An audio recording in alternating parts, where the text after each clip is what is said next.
구약 성경의 핵심은 장차 오실 메시아 예수 그리스도입니다. 그 약속대로 예수님께서 오셨어요. 예수님께서 인간의 몸을 입고 이 땅에 오십니다. 그런데 별로 반가워한 사람들이 없었어요. 고작 동방 박사들, 그리고 베들레헴의 주변에 있던 목동들, 그리고 예수님의 육신의 아버지 어머니인 요셉과 마리아, 그리고 세례 요한의 어머니 정도 기뻐하였지요. 동방 박사들이 별을 보고 예루살렘에 갑니다. 별을 보고 예루살렘에 갔는데 왕이 태어나셨다는데 읍사무소나 동사무소에 가지 않고 왕궁으로 갔어요. 당연히 왕이 태어나셨으니까 왕궁에서 무언가 소식을 알고 있겠지 생각하고 간 거지요. 그리고 동방 박사들도 보통 사람들은 아니었던 것 같습니다. 왕궁의 문을 함부로 열어주지는 않잖아요. 동방 박사들에게 왕궁 문을 열어주었고 그들을 맞이했습니다. 자, 이들이 나아가서 왕에게 말해요. 마태복음 2장 2절입니다. 유대인의 왕으로 나신 이가 어디 계시냐? 우리가 동방에서 그의 별을 보고 그에게 경배하러 왔노라 하니. 유대인의 왕으로 나신 분이 어디 계십니까? 우리가 그분을 뵈러 경배하러 왔습니다 라고 당당하게 헤롯 왕에게 이야기를 하는 겁니다. 이 헤롯 왕이 얼마나 놀랐을까요? 이곳의 왕은 난데 무슨 왕이 또 태어났다는 거야? 당황했겠지요. 이 동방 박사들은 성경을 연구하는 사람들이었습니다. 그러니까 별을 보고 유대 땅에 왕이 오셨구나, 구약 성경에서 말씀하신 그 왕이 오셨어 하고 왕궁으로 온 거지요. 자, 헤롯 왕과 그 사람들의 반응이 어떠한가? 3절 봅니다. 헤롯 왕과 온 예루살렘이 듣고 소동한지라. 헤롯 왕과 온 예루살렘이 듣고 기뻐한지라가 아니라 소동하였다라는 겁니다. 아니, 내가 왕인데 무슨 지금 왕이 나왔다는 거야? 요즘 식으로 좀 거칠게 표현하면 이 사람들 미친 거 아니야? 이런 반응인 거죠. 메시아가 오기를 기대하는 사람도 있었습니다. 하지만 소동하였다라는 것은 긴장하고 당황했고요, 불안해했다라는 겁니다. 헤롯 왕이 성경에 능통한 서기관들을 모읍니다. 그리고 그리스도가 어디에서 나시겠다고 기록되어 있느냐라고 묻자 이렇게 답합니다. 자, 5절 6절이에요. 우리 같이 볼게요. 시작. 이르되 유대 베들레헴이오니 이는 선지자로 이렇게 기록된 바, 또 유대 땅 베들레헴아 너는 유대 고을 중에서 가장 작지 아니하도다. 내게서 한 다스리는 자가 나와서 내 백성 이스라엘의 목자가 되리라 하였음이니이다. 아멘. 서기관들은요, 성경을 달달달 외우는 사람들입니다. 당연히 메시아가 어디에서 나실 것을 알고 있어요. 미가서 5장 2절에 베들레헴아 너는 결코 작지 않다. 그곳에서 다스리는 자가 나올 터인데 이스라엘의 목자가 되리라. 그대로 기록된 것을 알려줍니다. 자, 이쯤 되면은 성경을 연구하는 사람들 기뻐해야 될 것 아닌가요? 근데 그렇지 않습니다. 헤롯이 박사들을 불렀어요.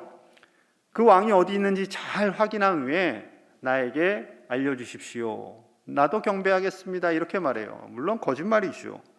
만약에 박사들이 어느 위치에 왕이 태어나셨습니다 말하는 순간 박사들도 죽고 예수님도 죽고 마리아와 요셉도 다 죽게 되는 거죠.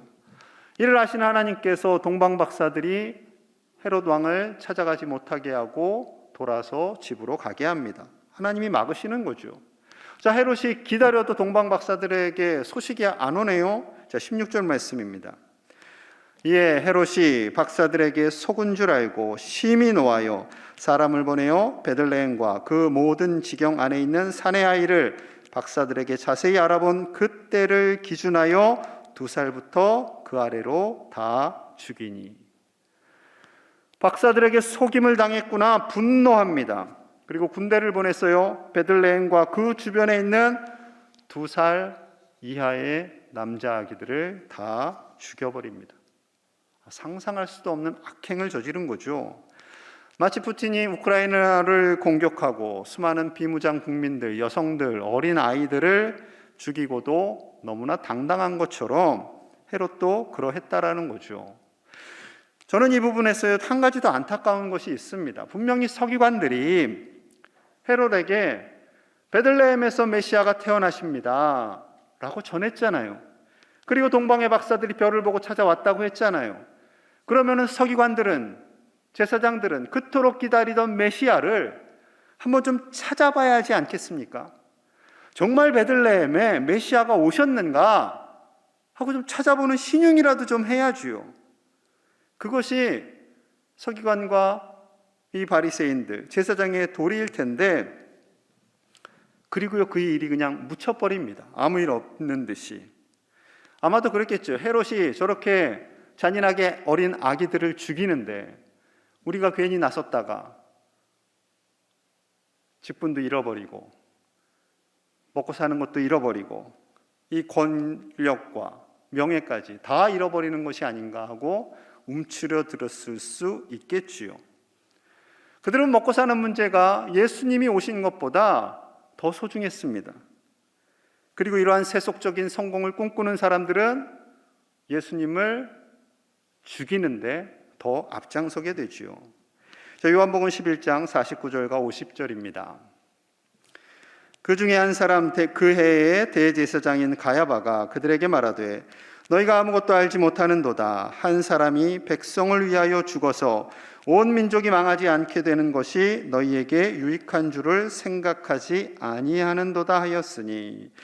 대제사장 가야바입니다. 이스라엘에게 있어서 최고의 리더지요. 그가 예수님을 죽이는 것이 백성을 위하는 길이고 예수님을 죽임으로 인해서 온 민족이 망하지 않게 된다. 그래서 예수를 죽여야 된다라고 말합니다.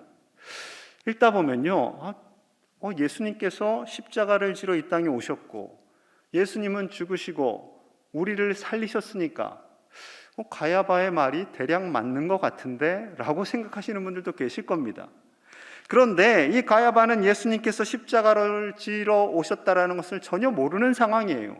그가 이 말을 한 것은 예수님이 죽어야 자신들의 권력을 유지할 수 있고 자신의 명예와 부를 위해서 예수님을 죽이는 것이 합당하다라고 그렇게 표현을 하고 있는 거죠. 이렇게 자신의 권력과 명예를 지키기 위해서 애쓰는 지도자들이 있었던 반면에 진리를 찾기 위해서 나아가는 지도자가 있었습니다. 자, 그가 니고데모예요. 오늘 본문 3장 1절이 이러합니다. 그런데 바리새인 중에 니고데모라 하는 사람이 있으니 유대인의 지도자라. 자, 니고데모는 바리새인이었습니다. 유대인의 지도자라라고 말씀하고 있어요. 이 지도자는 사내들인 공의회의 회원이라는 겁니다. 사내들인 공의회는 오늘날로 하면 국회예요. 그러니까 국회의원과 같은 그런 세상적으로 성공한 사람이지요. 자, 그가 예수님을 찾아옵니다. 자, 2절 말씀 우리 같이 볼게요. 시작. 그가 밤에 예수께 와서 이르되 라삐여, 우리가 당신은 하나님께로부터 오신 선생인 줄 아나이다. 하나님이 함께 하시지 아니하시면 당신이 행하시는 이 표적을 아무도 할 수 없음이니이다. 아멘. 자, 그가 한밤중에 찾아왔어요. 예수님께 말합니다. 예수님, 당신께서 하나님으로부터 오신 것을 제가 압니다. 하나님께서 오시지 않았더라면 어떻게 아파하는 사람들이 치유를 받고 귀신들이 떠나가겠습니까? 당신은 분명히 하나님께로부터 오신 분이신 줄 압니다. 그런데 아직 메시아이신지는 잘 모르고 있는 상황이에요. 진리의 말씀을 듣고 싶어서, 정말 예수님이 정확하게 누구인지 알고 싶어서 그가 찾아온 거지요.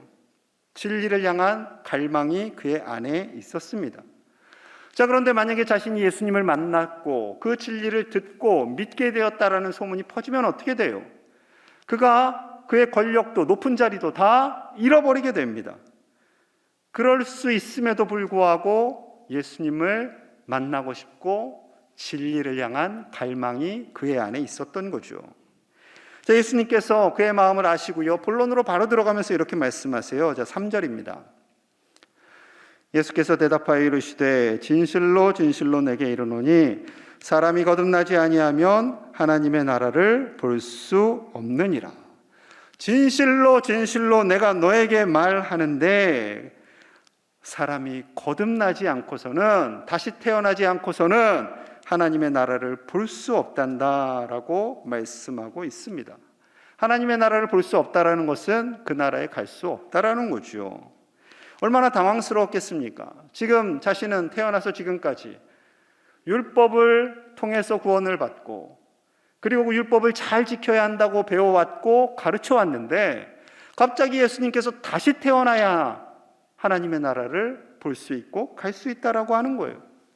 자, 그래서 그가요, 체면불구하고 질문을 합니다. 자, 4절이에요.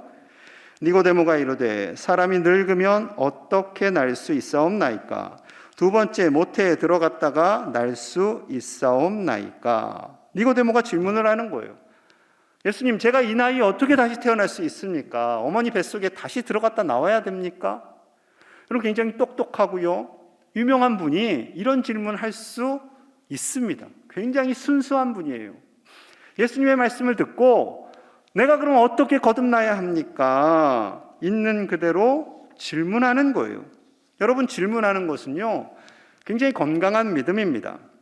아는 척하고 질문하지 않는 것보다 훨씬 더 좋은 거죠. 우리가 아이들 학원에 보내잖아요. 자녀들, 손주들 비싼 돈 들여서 학원에 보냅니다. 선생님이 열심히 가르쳐요. 근데 이 아이를 표정을 보니까 이해를 잘 못하는 것 같아요. 철수야, 너 정말 이해했니? 네. 그런데 이해는 못했어요. 이 아이가 자존심이 센 아이예요. 그러면 여러분, 그 비싼 학원비, 그 과외비 다 그 가치를 못하게 해야 되는 거죠. 제대로 된 가치를. 여러분, 신앙생활도 마찬가지입니다. 우리가 무조건 믿어 하는 것은요, 별로 건강하지 않습니다. 새 가족들이 왔어요. 궁금한 것들이 많겠죠. 예배 드리는 거, 하나님에 대해서, 예수님에 대해서 여러 가지 다 궁금합니다. 믿음 좋으신 지사님에게 물어봅니다. 지사님, 이것은 어떻게 이렇게 되는 거예요? 이 성경의 내용은 뭐예요? 믿어.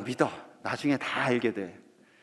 그것도 틀린 건 아니에요. 일단 믿고 시간이 지나다 보면 차츰차츰 알게 되는 거죠. 하지만 질문하고 궁금해하고 그 진리를 찾아가는 그 과정은요, 하나님께서 기뻐하시는 과정입니다. 누구에게든 질문하시기 바랍니다. 목사님에게도 질문하시고, 장로님들에게도 질문하시고, 그리고 신앙서적도 찾아보시고, 성경도 읽으시고, 큐티도 하시면서 하나님을 알아가는, 진리를 발견해가는 그 놀라운 기쁨이 저와 여러분들 안에 있기를 간절히 축복합니다. 예수님께서 그 당황스러운 질문, 어머니 뱃속에 들어갔다가 나와야 되나요? 라고 하는 이 순수하고 조금은 어리숙한 질문에요, 기꺼이 답을 하십니다. 5절이에요. 5절 같이 봅니다. 시작. 예수께서 대답하시되 진실로 진실로 내게 이르노니 사람이 물과 성령으로 나지 아니하면 하나님의 나라에 들어갈 수 없느니라. 아멘. 진실로 진실로, 다시 한번 말씀하세요. 그만큼 예수님께서 이 말씀이 중요하다라는 거죠. 물과 성령으로 나지 않으면 하나님 나라에 들어갈 수 없단다. 아까는 하나님 나라를 볼 수 없단다 했는데, 이번은 예수님께서 더 강력하게 들어갈 수 없단다. 물과 성령으로 거듭나지 않으면, 이렇게 말씀하시는 거죠. 자, 그렇다면 물과 성령이 무엇이기에 그렇게 중요하다 말씀하시는 건가? 자, 이 물은요, 생명수이신 예수님을 의미합니다. 자, 요한복음 4장 10절의 말씀이 이러해요. 예수께서 대답하여 이르시되 내가 만일 하나님의 선물과 또 내게 물 좀 달라 하는 이가 누구인 줄 알았더라면 내가 그에게 구하였을 것이요 그가 생수를 너에게 주었으리라. 여기서 물을 달라 하느니 예수님을 의미하죠. 3인칭으로 표현을 한 거예요. 그가 너에게 생수를 주었으리라. 그것이 바로 하나님의 선물이야. 그는 바로 예수님이고, 예수님께서 주시는 생수, 그것이 구원의 가장 큰 선물이 되는 거죠. 예수님을 마셔야 한다라는 거예요. 그래서 예수님께서 의도적으로 생수라고 표현을 하고 있습니다. 로마서 10장 13절의 말씀이 이러해요. 누구든지 주의 이름을 부르는 자는 구원을 받으리라. 누구든지 어떠한 죄인이든지 도저히 용서받을 수 없는 죄를 지었다 할 그 사람이라 할지라도 누구든지 예수님의 이름을 부르는 자는 구원을 받으리라. 누구든지 예수님 그 생명수를 마시는 자는 다 구원을 얻으리라 말씀하고 있습니다. 예수님께서는요, 우리를 살리시는 데 목적이 있어요. 아브라함을 택하시고 이스라엘 민족을 이루시고, 그것은 그들만 사랑하시는 것이 아니라 그들을 통해서 온 인류를 살리시는 거죠. 그래서 니고데모와의 대화 속에서 우리가 잘 아는 요한복음 3장 16절 말씀이 있습니다. 우리 함께 읽어볼게요. 시작. 하나님이 세상을 이처럼 사랑하사 독생자를 주셨으니 이는 그를 믿는 자마다 멸망하지 않고 영생을 얻게 하려 하심이라. 아멘. 하나님이 세상을 이처럼 사랑하사, 이처럼 자신의 아들을 십자가에 내어 주시는 것처럼 사랑하시는 거죠. 너무나 사랑하시는 거예요. 이유가 없습니다. 그냥 하나님은 절대적으로 우리를 사랑하시는 거예요. 그 예수 그리스도의 이름을 믿는 자마다 아무도 멸망하지 않고 영생을 주시는 것이 하나님의 사랑이지요. 그 예수 그리스도를 마시는 자들마다 다 영원한 생명을 얻고 천국에서 함께 살기를 원하시는 거예요. 그러나 죄가 우리 안에 들어옴으로 인해서요, 그 예수님을 거부합니다. 왜 구원은 예수님의 이름으로만 얻어야 되나요? 왜 예수님을 믿어야 되나요? 아마도 예전에 예수 천당 불신지요, 이것이 좀 많은 사람들에게 상처가 되었나 봐요. 여러분, 예수님의 이름, 그 생명수가 되시는 예수님의 이름이 우리 안에 들어올 때 우리는 하나님의 자녀가 되고 구원을 얻게 되는 줄로 믿습니다. 하나님은 살리는 데 관심이 있는 거예요. 심판의 목적이 아니에요. 그래서 17절에 이렇게 말씀하시죠. 하나님이 그 아들을 세상에 보내신 것은 세상을 심판하려 하심이 아니요 그로 말미암아 세상이 구원을 받게 하려 하심이라. 이것이 하나님의 목적입니다. 온 세상을 살리시고 싶으신 하나님. 왜요? 사랑하시니까. 다른 이유가 없습니다. 왜 우리를 사랑하세요, 하나님? 그냥 사랑하시는 거예요. 우리 존재 자체를 그냥 사랑하시는 거예요. 아무 이유 대가 없습니다. 그냥 사랑하시고 영원한 천국에서 함께 더불어 살기를 원하시는 하나님, 그 하나님께서 생명수이신 예수 그리스도를 우리에게 부어주시고 그 예수님으로 인해 구원 얻기를 원하시는 거죠. 여러분, 진리를 향한 갈망이 일어나기를 간절히 축복합니다.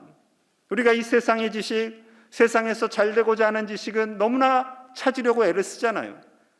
그것보다 더 중요한 영생을 얻기 위한 진리, 그 예수 그리스도를 만나고 예수님을 알고 우리의 영적 목마름이 해결되는 놀라운 은혜가 있기를 간절히 축복합니다.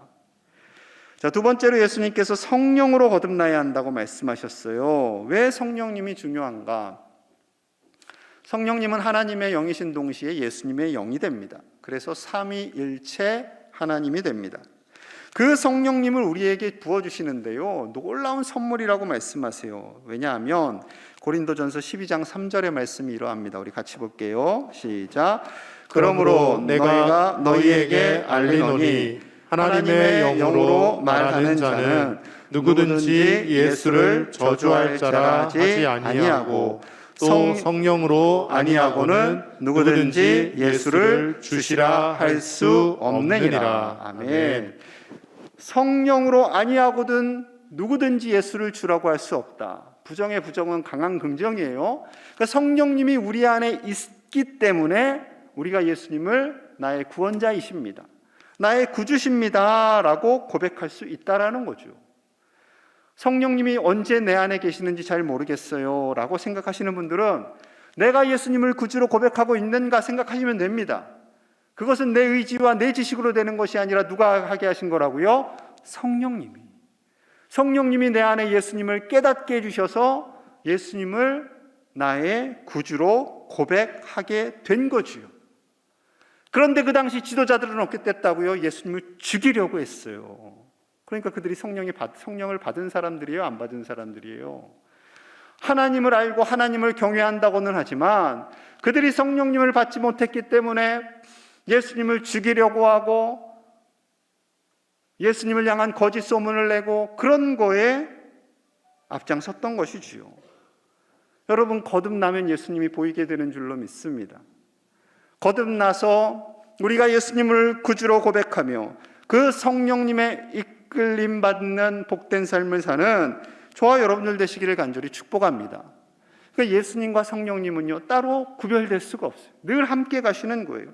성령님은 너무나 좋으세요. 누가복음 11장 13절의 말씀이 이러합니다. 너희가 악할지라도 좋은 것을 자식에게 줄 알거든 하물며 너희 하늘아버지께서 구하는 자에게 성령을 주시지 않겠느냐 하시니라. 악한 아버지도 자녀들에게 좋은 것 준다라는 거죠. 또 부친을 이야기해서 미안하지만 부친도 자기 자녀들 있겠지요. 손주도 있겠지요. 억울한 일 당하는 거 아마 못 볼 겁니다. 미사일을 쏴버릴 거예요. 아마 자기 자녀들, 자기 자식들을 억울하게 한 그 사람에게. 그럴지언정 하나님은 당연히 우리에게 좋은 것 주시는데 구하는 자에게 무엇을 주신다고요? 돈을 주신다고요? 성공을 주신다고요? 아니요, 성령님을 주신다라고 말씀합니다. 왜 성령님이 중요할까요? 성령님으로 인해서 우리가 예수님을 발견하기 때문에 그렇습니다. 성령님이 우리 안에 거하심으로 인해서 우리가 영적인 갈망을 하게 되고 진리를 찾고 싶게 되고 예수님을 만나고 싶게 되고 이 사순절 기간에 성경을 쓰고 싶게 되고 하나님 안에 사는 것이 얼마나 기쁨인가를 깨닫게 하시는 분이 바로 성령님이십니다.